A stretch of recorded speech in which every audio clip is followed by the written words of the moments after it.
श्री परमात्मने नमः। श्रीमद्भगवद्गीता अथ प्रथमोऽध्यायः। धृतराष्ट्र उवाच धर्मक्षेत्रे कुरुक्षेत्रे समवेतायुयुत्सवः मामकाः पाण्डवाश्चैव किमकुर्वत संजय।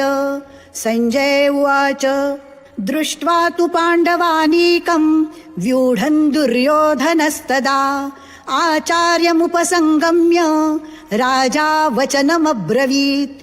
पश्यैतां पाण्डुपुत्राणाम् आचार्य महतीं च मूं व्यूढान् द्रुपदपुत्रेण तव शिष्येण धीमता। अत्र शूरा महेश्वासा भीमार्जुनसमायुधि युयुधानो विराटश्च द्रुपदश्च महारथः। दृष्टकेतुश्चेकितानः काशीराजश्च वीर्यवान् पुरुजित्कुन्तिभोजश्च शैब्यश्च नरपुङ्गवः। युधामन्युश्च विक्रान्त उत्तमौजाश्च वीर्यवान् सौभद्रो द्रौपदेयाश्च सर्व एव महारथाः।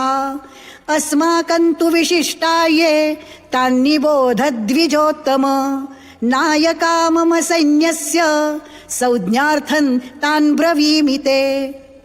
भवान् भीष्मश्च कर्णश्च कृपश्च समितिञ्जयः अश्वत्थामा विकर्णश्च सौमदत्तिस्तथैव च अन्ये च बहवः शूरा मदर्थे त्यक्तजीविताः नानाशस्त्रप्रहरणाः सर्वे युद्धविशारदाः। अपर्याप्तं तदस्माकं बलं भीष्माभिरक्षितं पर्याप्तं त्विदमेतेषां बलं भीमाभिरक्षितम्। अयनेषु च सर्वेषु यथा भागमवस्थिताः भीष्ममेवाभिरक्षन्तु भवन्तः सर्व एव हि। तस्य संजनयन् हर्षं कुरु वृद्धः पितामहः सिंहनादं विनद्योच्चैः शङ्खं दध्मौ प्रतापवान्। ततः शङ्खाश्च भैर्यश्च पणवानकगोमुखाः सहसैवाभ्यहन्यन्त सशब्दस्तु मुलोऽभवत्। ततः श्वेतैर्हयैर्युक्ते महति स्यन्दने स्थितौ माधवः पाण्डवश्चैव दिव्यौ शङ्खौ प्रदध्मतुः। पाञ्चजन्यं ऋषिकेशो देवदत्तं धनञ्जयः पौण्ड्रं दध्मौ महाशङ्खं भीमकर्मावृकोदरः। अनन्तविजयं राजा कुन्तीपुत्रो युधिष्ठिरः नकुलः सहदेवश्च सुघोषमणिपुष्पकौ काश्यश्च परमेश्वासः शिखण्डी च महारथः धृष्टद्युम्नो विराटश्च सात्यकिश्चापराजितः द्रुपदो द्रौपदेयाश्च सर्वशः पृथिवीपते सौभद्रश्च महाबाहुः शङ्खान् दध्मुः पृथक् पृथक्। सघोषो धार्तराष्ट्राणां हृदयानि व्यधारयत् नभश्च पृथिवीं चैव तुमुलो व्यनुनादयन्। अथ व्यवस्थितान् दृष्ट्वा धार्तराष्ट्रान् कपिध्वजः प्रवृत्ते शस्त्रसम्पाते धनुरुद्यम्य पाण्डवः। ऋषिकेशं तदा वाक्यम् इदमाह महीपते। अर्जुन उवाच सेनयोरुभयोर्मध्ये रथं स्थापयमेच्युत यावदेतान्निरीक्षेऽहं योद्धुकामानवस्थितान् कैर्मया सह योद्धव्यम् अस्मिन् रणसमुद्यमे योत्स्यमानानवेक्षेऽहं य एतेऽत्र समागताः। धार्तराष्ट्रस्य दुर्बुद्धेर्युद्धे प्रियचिकीर्षवः। संजय उवाच एवमुक्तो ऋषिकेशो गुडाकेशेन भारत सेनयोरुभयोर्मध्ये स्थापयित्वा रथोत्तमम्। भीष्मद्रोणप्रमुखतः सर्वेषां च महीक्षिताम् उवाच पार्थ पश्यैतान् समवेतान् कुरूनिति।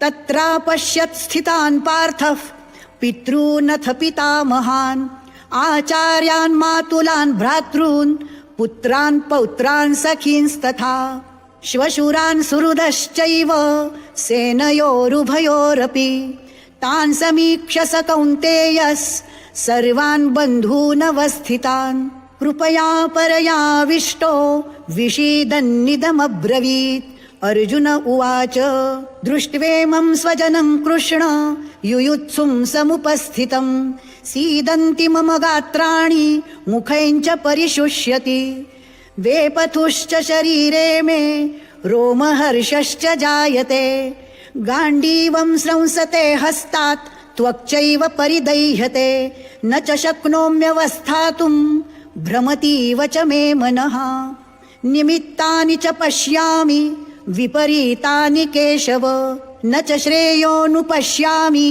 हत्वा स्वजनमाहवे न काङ्क्षे विजयं कृष्ण न च राज्यं सुखानि च किन्नो राज्येन गोविन्द किं भोगैर्जीवितेन वा येषामर्थे काङ्क्षितन्नो राज्यं भोगाः सुखानि च तैमेव स्थिता युद्धे प्राणां त्यक्त्वा धनानि च आचार्याः पितरः पुत्रास् तथैव च पितामहाः मातुलाः श्वशुराः पौत्राश्च शालाः सम्बन्धिनस्तथा एतान्न हन्तुमिच्छामि घ्नतोऽपि मधुसूदन अपि त्रैलोक्यराज्यस्य हेतोः किन्नु मही कृते निहत्य धार्तराष्ट्रान्नः का प्रीतिः स्याज्जनार्दन पापमेवाश्रयेदस्मान् हत्वैतानाततायिनः तस्मान्नार्हा वयं हन्तुं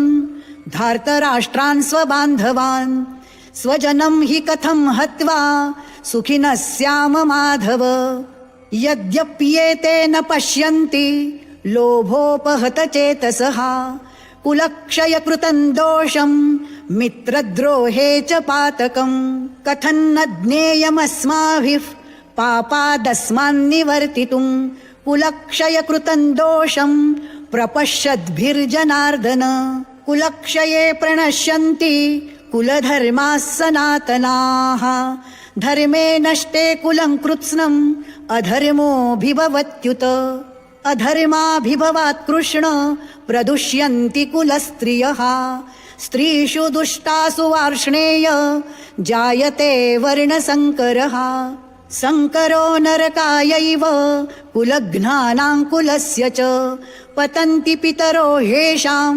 लुप्तपिण्डोदकक्रियाः दोषैरेतैः कुलघ्नानां वर्णसङ्करकारकैः उत्साद्यन्ते जातिधर्माः कुलधर्माश्च शाश्वताः उत्सन्नकुलधर्माणां मनुष्याणां जनार्दन नरके नियतं वासो भवतीत्यनुशुश्रुम अहो बत महत्पापं कर्तुं व्यवसिता वयं यद्राज्यसुखलोभेन हन्तुं स्वजनमुद्यताः यदि मामप्रतीकारम् अशस्त्रं शस्त्रपाणयः धार्तराष्ट्रारणे हन्युस्तन्मे क्षेमतरं भवेत् सञ्जय उवाच एवमुक्त्वार्जुनः सङ्ख्ये रथोपस्थ उपाविशत् विसृज्य सशरं चापं शोकसंविघ्नमानसः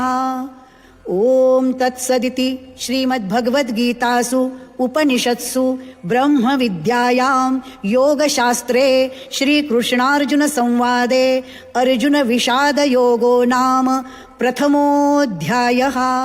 हरये नमः, हरये नमः, हरये नमः।